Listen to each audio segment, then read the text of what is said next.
আসসালামু আলাইকুম সুপ্রিয় দর্শক, বরাবরের মতো আজ আবারও নতুন রেসিপি নিয়ে চলে আসলাম।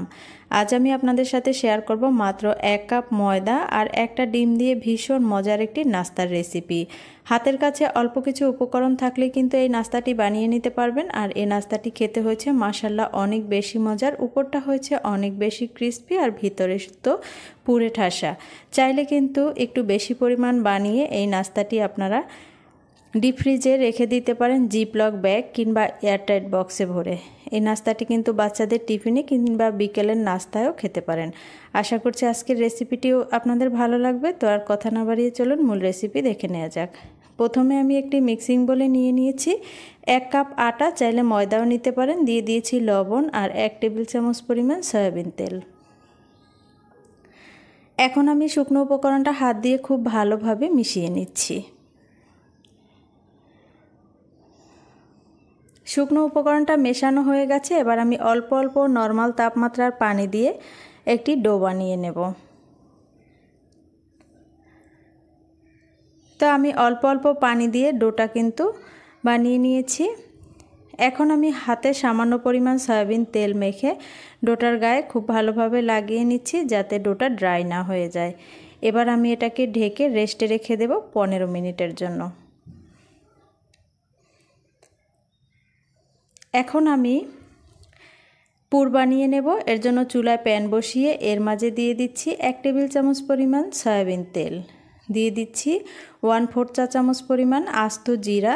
জিরাটা আমি একটু ভেজে নিচ্ছি, আর চুলার আঁচটা কিন্তু এ পর্যায়ে মিডিয়ামে রেখেছি।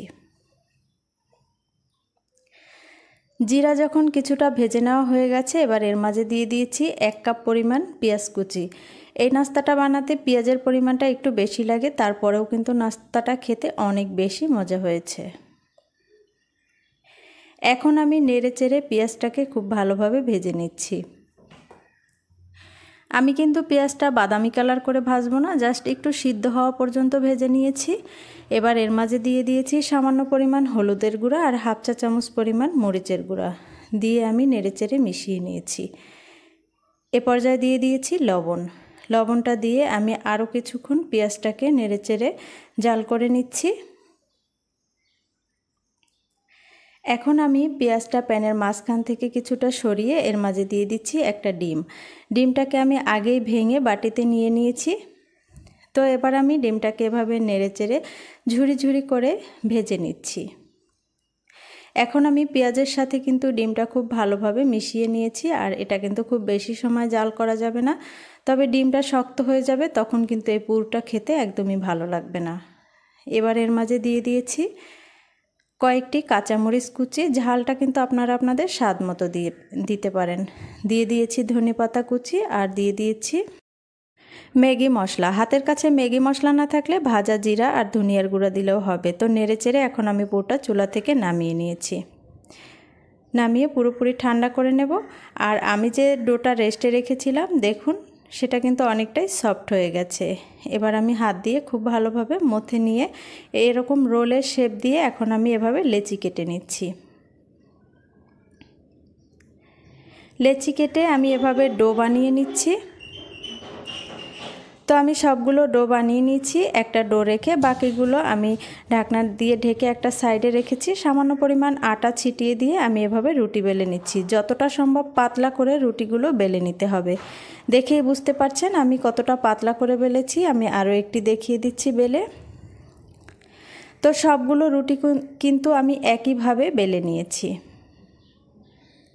সবগুলো রুটি বানানো হয়ে গেছে। এখন আমি নাস্তাটা বানিয়ে নেব। এর জন্য আমি আগে থেকে যে রেডি করে রেখেছিলাম যে পুরটা, সেই পুরটা আমি এই রুটির মাঝে দিয়ে দিচ্ছি। আমি কিন্তু মাঝ বরাবর দেইনি, আপনারা দেখেই বুঝতে পারছেন। একটা সাইডে কিছুটা জায়গা রেখে রুটির, তারপরে কিন্তু আমি এই পুরটা দিয়ে আমি এভাবে একটু লম্বা করে দিয়েছি। এখন আমি একটি বাটিতে কিছুটা পানি নিয়েছি আর আমি রুটির চারপাশে এভাবে আঙুল দিয়ে লাগিয়ে দিচ্ছি, যাতে এই নাস্তাটা বানানোর পর ভাজার সময় খুলে না যায়, খুব ভালোভাবে ঝিল হয়। তো দেখেই বুঝতে পারছেন আমি এভাবে করে রুটিটা ভাঁজ দিয়ে নিচ্ছি। প্রথমে 2 সাইড দিয়ে ভাঁজ করে তারপর এভাবে গড়িয়ে আমি ভাঁজ দিয়ে নিচ্ছি। জাস্ট রোলের মতো করে আমি এই নাস্তাটা বানিয়ে নিচ্ছি।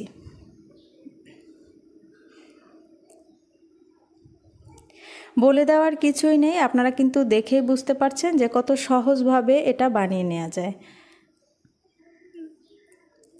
এখন আমি এই দুই সাইড থেকে এভাবে একটু হাত দিয়ে চেপে বন্ধ করে দিচ্ছি মুখটা, যাতে ভাজার সময় খুলে না যায়।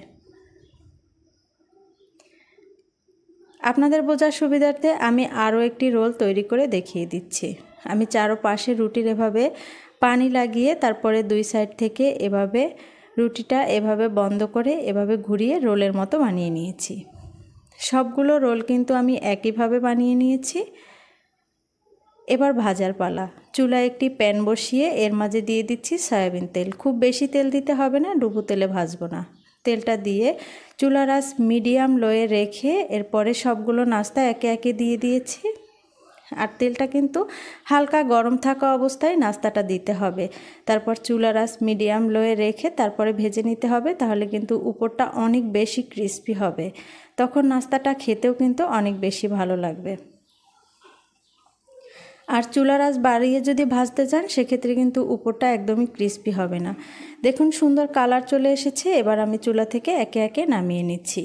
আমি প্রায় 15 থেকে 16 মিনিট সময় নিয়ে ভেজে নিয়েছি। তো তেল ঝরিয়ে আমি সবগুলো নাস্তা তুলে নিয়েছি টিস্যুর উপরে, যাতে এক্সট্রা তেলটা টিস্যুতে শুষে নিয়ে যায়। আর আমি পরিবেশন করে নিয়েছি। আপনারা দেখেই বুঝতে পারছেন নাস্তাটা কতটা সুন্দর হয়েছে, আর খেতে কিন্তু মাশাআল্লাহ অনেক বেশি মজার হয়েছে। বাচ্চাদের টিফিনে কিংবা বিকেলের নাস্তায় কিন্তু একদম পারফেক্ট একটি নাস্তা। চাইলে একটু বেশি করে বানিয়ে ডিপ ফ্রিজে সংরক্ষণ করতে পারেন, এয়ারটাইট বক্স কিংবা জিপলক ব্যাগে। ভিডিওটি ভালো লাগলে অবশ্যই লাইক কমেন্ট করতে ভুলবেন না। সবাই ভালো থাকবেন, সুস্থ থাকবেন। আজকের মতো এখানেই বিদায় নিচ্ছি। আল্লাহ হাফেজ।